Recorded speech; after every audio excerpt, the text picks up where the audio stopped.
تم سب بچے بیٹھے ہو، والدین کو اپنی جنت بنا لو، ماں باپ کو اپنی جنت بنا لو، ان کی دعا لے لو۔ میرے نبی نے فرمایا کاش میری ماں زندہ ہوتی۔ ماں کا خاص طور پر منشن کیا، میری ماں کیوں کہ باپ کو تو دیکھا ہی نہیں، اور ماں کو دیکھا ہے 6 سال۔ میری ماں زندہ ہوتی اور میں عشاء کی نماز کے مصلی پہ کھڑا ہوتا اور میرے گھر سے میری ماں کہتی محمد، تو میں ماں کے لیے نماز توڑ دیتا۔ میرا نبی کہہ رہا ہے۔ اور جب آپ حج پہ تشریف لے گئے اور ابوا کے میدان سے گزرے جہاں میرے نبی کی والدہ کا انتقال ہوا تھا، اس بات کو 57 سال گزر چکے ہیں۔ 6 برس کی عمر میں مدینہ سے نکلے 3 افراد، میرے نبی کی ماں، میرے نبی کے والد کی باندی ام ایمن، وہ بھی ماں ہیں، انہوں نے بھی دودھ پلایا تھا میرے نبی کو۔ 2 مائیں ہیں، ایک دودھ پلانے والی، ایک پیدا کرنے والی، اور ایک میرے نبی ہیں۔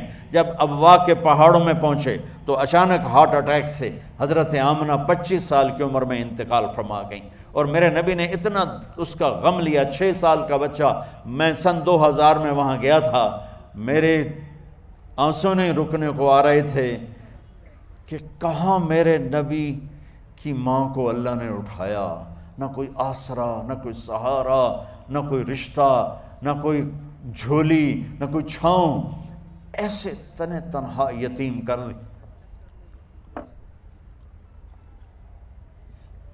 جب ان کو پتھروں میں دبا کے نیچے اترے، ام ایمن کو سے ہاتھ چھڑا کر بھاگے اور اوپر پہاڑی پہ چڑھ گئے۔ جب ام ایمن پیچھے گئیں تو ام ایمن نے کیا دیکھا کہ ابوا کے پہاڑ بھی رو رہے ہوں گے، آپ ماں کی قبر کو چمٹ کے ایسے اوپر لیٹے ہوئے تھے، قبر کو پکڑا ہوا تھا، اوپر لیٹے ہوئے تھے۔ جب ام ایمن قریب آئیں تو سنا آپ کہہ رہے تھے اماں جی، آپ کو تو پتہ تھا آپ کے سوا میرا کوئی نہ تھا، آپ مجھے چھوڑ کے کہاں چلی گئی، کیوں چلی گئی؟ 6 سال کا بچہ پہلی موت دیکھ رہا ہے تو ان کو سمجھ میں نہیں آ رہا کہ میری ماں کے ساتھ ہوا کیا ہے۔ ام ایمن نے اٹھانا چاہا، آپ نے اٹھنے سے انکار کر دی۔ اس صدمے کو سینے میں لیے ہوئے 57 سال کے بعد، 7ویں دن بندہ رو نہیں سکتا، رونا ہی چاہے تو رونا نہیں آمدا، 57 سال کے بعد آپ اس وادی سے گزرے، اپنے اونٹنی کو ماں کی قبر کی طرف موڑ دیا، اور ان پلرز کو 3 گنا کرو تو وہ پہاڑ بنتا ہے، چھوٹی پہاڑی تھی۔ اونٹنی کو نیچے بٹھایا، اوپر پہاڑ پر گئے، اور یہ مجھے دیکھو، یوں آپ نے گھٹنے کھڑے کیے ماں کی قبر کے سرانے، اور یہ ہاتھ یہاں رکھے، اور پھر سر دیا اپنے گھٹنوں میں یوں، پھر رونا شروع کیا۔ اتنا روئے، اپریل کا مہینہ تھا، دھوپ سر پہ پڑ رہی تھی، ہم تو ٹھنڈی دھوپ میں بیٹھے ہیں، شدید دھوپ میں بیٹھے تھے، اور اس کنڈیشن میں یہ بچوں کا سٹائل ہوتا ہے، جب لمبا رونا ہو تو وہ یوں بیٹھتے ہیں سر اندر دے کر۔ اتنا روئے کہ آپ کی داڑھی ساری آنسوں سے بھر گئی، سینہ تر ہو گیا، احرام تر ہو گیا، اور کئی گھنٹے بیٹھ کے روتے رہے۔ 2 جہان کے سردار ہو کر تمنا کر رہے ہیں کاش اماں تو زندہ ہوتی، تو مجھے کہتی محمد میں تیرے لیے نماز توڑ دیتا۔ اور میرے نبی نے، یہ بچیاں غور سے سنو، میرے نبی سے پوچھا گیا یا رسول اللہ قیامت کب آئے گی؟ آپ نے فرمایا یہ تو اللہ کو پتہ ہے۔ نے کہا یا رسول اللہ کوئی نشانی بتا دیں؟ تو آپ نے فرمایا جب بچیاں ماؤں کو ذلیل کریں گی تو قیامت آ جائے۔ جب بیٹیاں ماؤں کے ساتھ بدتمیزی کریں گی اور ماؤں کو ذلیل کریں گی تو قیامت آ جائے گی۔ ایک ماں بیٹی کو میں بھول نہیں سکتا، ماں کے موٹے موٹے آنسو گر رہے تھے، اور بیٹی ماں سے کہہ رہی تھی بھوک نہیں، ہماری اپنی پنجابی زبان بھوک نہیں، اوئے ہوئے ہوئے ہوئے، یہ تو ہم نوکر کو کہتے ہوئے ڈرتے ہیں، وہ ماں سے کہہ رہی تھی بھوک نہیں، یعنی بکواس نہ کر، روا کے چپ، صرف آنسو اس کے گر رہے تھے ایسا۔ شاید وہ یاد کر رہی تھی کہ 9 مہینے کیسے اس کو میں نے پیٹ میں پالا، جنتے ہوئے کتنی تکلیفوں سے گزری، اور اس کو دودھ پلاتے ہوئے کتنی راتیں میں نے کاٹ کاٹ کے گزاریں، اور اس کے پیشاب دھوتے ہوئے کتنی دفعہ میں سردی میں ٹھٹھری، اور آج جو مجھے کہہ رہی ہے بھوک نہیں۔ اس لیے میرے نبی نے فرمایا جس نے ماں باپ کو دکھ دیا، سنو غور سے بچوں سارے سنو، جس نے ماں باپ کو دکھ دیا اس پہ اللہ کی لعنت، اس پہ فرشتوں کی لعنت، اس پہ زمین آسمان کی لعنت، نہ ان کی نماز قبول ہے، نہ روزہ قبول ہے، نہ صدقہ قبول ہے۔ میرے نبی کی زندگی کا دوسرا روپ حقوق العباد، نماز حقوق اللہ میں آ جاتی ہے، میں حقوق العباد کی تھوڑی سی وضاحت کر رہا ہوں۔ ماں باپ زندہ ہیں تو دعا لے لو۔ والدین سے کہتا ہوں بچوں کو عزت دو، جہاں اولاد ماں باپ کے حقوق ہیں وہاں اولاد کے حقوق ہیں، اولاد کو عزت دو، اولاد کو عزت دو، اولاد کو عزت دو۔ بہت سی اولاد کی نافرمانی کا ذریعہ ماں باپ بن رہے ہیں، سختی کر کے، زبردستی کر کے اور ٹھونس کر چیزیں نوکروں کی طرح سلوک کر کے۔ میرے نبی کے گھر میں جب بیٹی فاطمہ ملنے کے لیے آتی تھیں تو میرے نبی بیٹھے نہیں رہتے تھے، یا اب چیئر پہ بیٹھے ہوئے بی بی فاطمہ آ گئی، اب زمین پہ بیٹھے ہوئے ہیں بیٹی آ گئی، اب چارپائی پہ لیٹے ہوئے ہیں بیٹی آ گئی۔ میرے نبی کیا کرتے تھے؟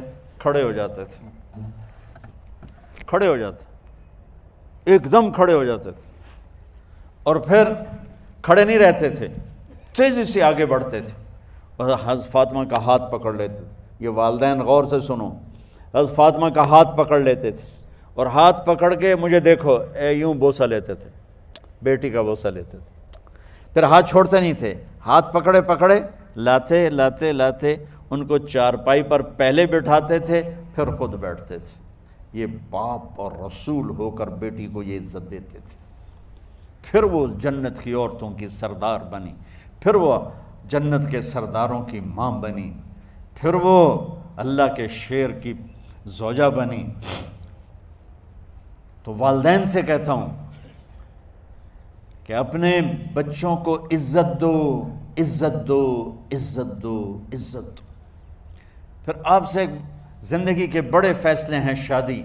اب لوگ اکٹھے پڑھتے ہو لڑکے لڑکیاں، اپنی شادی کے فیصلے خود نہ کرو، اپنے ماں باپ کے حوالے کرو۔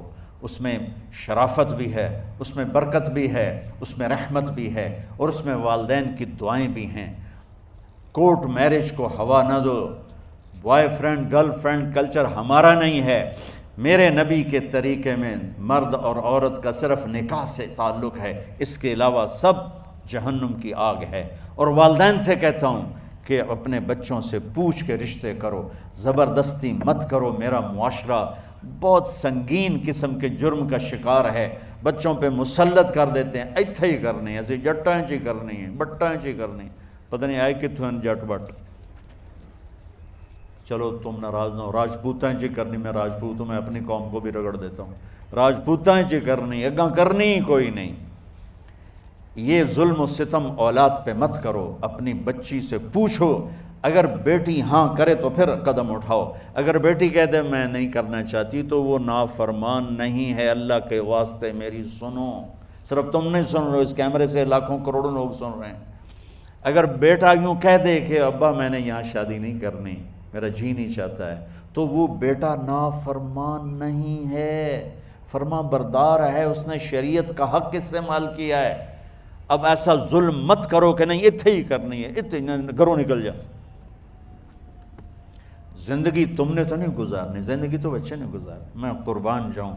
ایک حدیث سنو پہلے، پھر اگلی بات سناتا ہوں۔ ما تزوجت وما زوجت الا بوحی من السماء نزل به جبریل۔ لوگو سنو، میں نے جہاں شادی کی، میں نے جہاں بیٹی کی شادی کی، پہلے آسمان سے جبریل فرشتہ اللہ کا حکم لے کر آیا، پھر میں نے قدم اٹھایا۔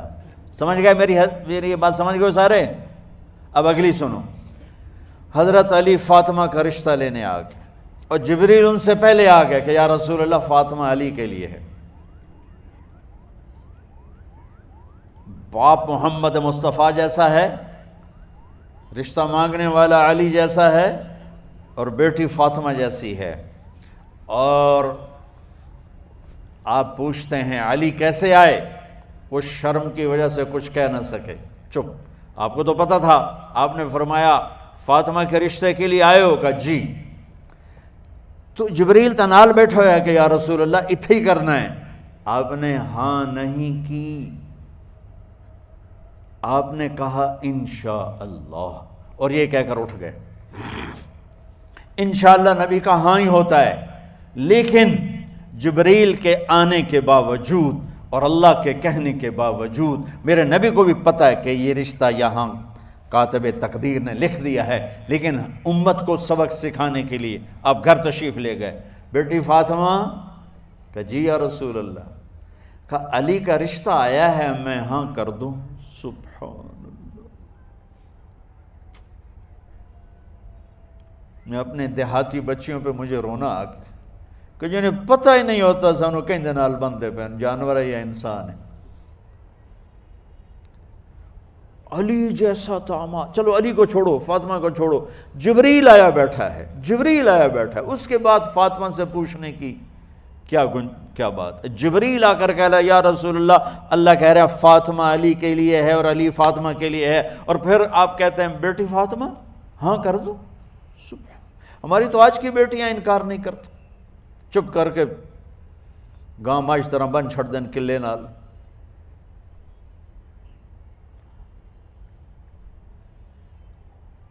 کوئی ان کے اندر کے جذبات کو سننے والا کوئی نہیں ہوتا، اپنی انانیت پر یہ فیصلے کرتے ہیں، اور میرا نبی کہہ رہا بیٹی ہاں کر دو۔ سبحان اللہ۔ آپ کا کیا خیال ہے فاطمہ نے انکار کرنا تھا؟ یہ تو یہ بیٹیاں نہیں انکار کرتی تو فاطمہ نے کہاں کرنا تھا؟ لیکن یہ سبق دینا تھا ان والدین کو جو نادانی میں نادانی کے فیصلے کر کے اولاد کو ہمیشہ ایک ٹھنڈی آگ میں دھکا دے دیتے ہیں۔ حضرت فاطمہ رضی اللہ تعالیٰ عنہا نے جب ہاں کی پھر آپ باہر نکلے۔ اچھا مزے کا واقعہ ہو، حضرت علی اٹھ کے باہر نکلے تو صحابہ باہر کھڑے انتظار کر رہے تھے کہ کیا ہوا۔ حضرت علی کو بھیجنے والے تھے عبد الرحمن بن عوف، پہلے ابو بکر گئے تو آپ نے انکار کر دیا، عمر گئے رشتہ مانگا، آپ نے انکار کر دیا۔ عبد الرحمن بن عوف نے علی سے کہا آپ جائیں، آپ کا رشتہ رد نہیں ہوگا۔ کہنے لگے میرا تو ذاتی گھر بھی کوئی نہیں، مجھے کہاں سے رشتہ ملے گا، میں تو بالکل غریب ہوں۔ کہ نہیں تم جاؤ۔ تو واپس آتے انہوں نے عبد الرحمن بن عوف پہ چڑھائی کر دی، ویکھیا ہے نا تو میں نو گلے آئی، انکار ہو گیا۔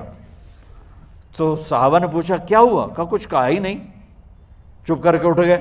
تو عبد الرحمن بن عوف کہنے لگے کچھ بولے صحیح، کہ بس اتنا کہا انشاءاللہ کا تو مبارک ہو، نبی کا انشاءاللہ ہاں ہوتا ہے۔ کہا اچھا، تو اتنے میں آپ باہر تشریف لے۔ کہا علی، کہا جی، کہا لو بلاؤ، لوگوں کو بلاؤ۔ ساری مسجد بھر گئی، آپ کی ساری مسجد فل ہو گئی۔ آپ ممبر پہ کھڑے ہوئے علی کو سامنے بٹھایا، کہا لوگو یہ جبریل میرے پاس اللہ کا پیغام لائے ہیں کہ میں فاطمہ بنت محمد کا نکاح علی کے بن ابی طالب کے ساتھ کر دوں۔ پھر آپ نے خطبہ پڑھا اور کہا کہ علی، ہائے ہائے ہائے، میں نے فاطمہ بنت محمد کو 400 درہم مہر کے عوض تیرے نکاح میں دیا، تو نے قبول کیا؟ حضرت علی نے زور سے نعرہ لگایا میں نے قبول کیا، اور سجدے میں چلے گئے، اللہ کا شکر کا سجدہ ادا کیا۔ پھر میرے نبی نے وہیں سارے مجمع کو شہد کا شربت پلایا اور تازہ کھجوریں کھلائیں، اور پھر جب رخصتی ہوئی تو آپ نے حضرت علی سے فرمایا کہ آپ آ کے لے جاؤ۔ پھر آپ نے حضرت ام سلمہ، حضرت حفصہ اور جناب حضرت عائشہ رضی اللہ تعالیٰ عنہ، ان تینوں کو بلا کر فرمایا تمہیں پتہ ہے نا مجھے فاطمہ سے کتنا پیار ہے، تو تم فاطمہ کو دلہن بناؤ، اس کی تیاری کرواؤ، اسے دلہن بناؤ۔ تو ان تینوں نے حضرت فاطمہ کو دلہن بنایا۔ پھر آپ نے حضرت علی کو پیغام بھجوایا، وہ تشریف لائے، اپنی اونٹنی لے کر آئے، حضرت عقیل ساتھ ہے، سلمان فارسی ساتھ ہے، اور دروازے پر اونٹنی بٹھائی، آپ علی کو اندر لے گئے اور یوں فاطمہ کا ہاتھ پکڑ کے علی کے ہاتھ میں دے کر فرمایا علی تمہیں نبی کی بیٹی مبارک۔ سبحان۔ پھر آپ نے کہا میری بیٹی فاطمہ، مجھے اپنے خاندان میں جو سب سے زیادہ محبوب تھا میں نے تیرا ہاتھ اس کے ہاتھ میں دے دیا ہے۔ والدین سے کہتا ہوں اپنے نبی کی زندگی پڑھو۔ میرا درد ہے کہ ہماری ثقافت میں اسلام داخل نہیں ہوا، ہمارے عبادت میں اسلام آ گیا، بہت سارا مجمع مرد عورتوں کا نمازی ہے، حاجی ہے، عمرے کرتے ہیں، لیکن ثقافت میں نبوت کی جھلک دکھائی دے، ثقافت میں اللہ کا نبی دکھائی دے، وہ نہیں ہے۔ زندگی بیت گئی اس انتظار میں، مدت سے لگ رہی تھی لب بام ٹک ٹکی، تھک تھک کے گر گئی نگہ انتظار آج، پتہ نہیں کب صبح ہوگی۔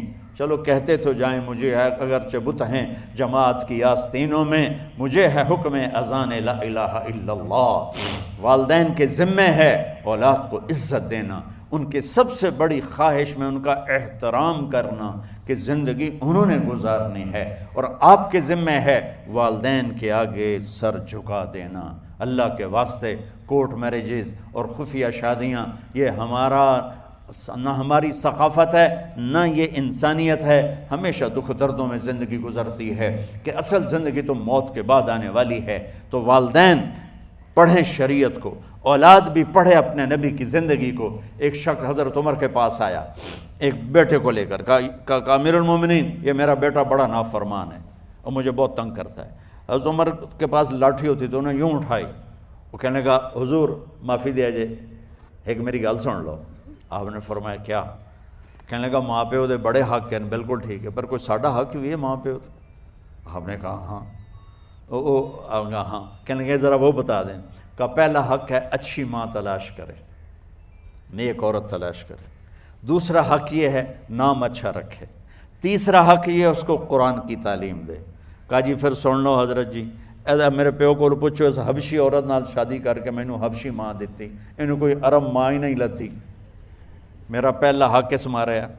دوسرا سن لو، اس نے میرا نام جولان رکھا ہے، جولان گندگی کے کیڑے کو کہتے کہ اس نے میرا نام جولان رکھا ہے۔ اور تری سن لو، اس آج تے مینوں قرآن دی شکل نہیں وکھائی۔ حضرت عمر ہوئی سوٹا وہ دے سر تے پھیر دے کہ پہلے تیری مالش کراں پھر ایدی کر سکتا۔ تو آج کے والدین بھی اپنی اولاد کے بارے میں بہت بہت بہت غافل ہیں، اور اولاد کا بھی حال یہی ہے، چونکہ ماں کیا ہے، باپ کیا ہے، اولاد کیا ہے، یہ شریعت، یہ قرآن بتاتا ہے، یہ میرے نبی کی زندگی بتاتی ہے۔